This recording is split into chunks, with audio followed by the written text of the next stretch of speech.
Hi guys, কি হাল চাল? তো বহুত দিন পরে আই গেলাম ব্লগ লইয়া। তো এখানে পিৎজা বানানোর প্রিপারেশন চলতেছে, সবজি উবজি কাটা। তো এখানে ইস্ট মাখতেছিলাম, 2.5 চামচ চিনি দিছি, লগে 2.5 চামচ ইস্ট। হেও আইছে একটু চিনি খাইতে, কিছু ভিডিও কর আমার।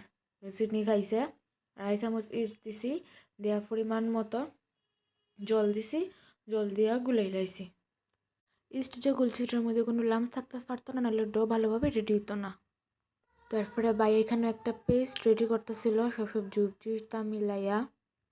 তারপরে হ্যাঁ চিকেন তন্দুরি বানাইতে আসলো, তো তার লিগা হ্যাঁ মাংসরে সপ্তাহ দিয়ে ম্যারিনেট করছে।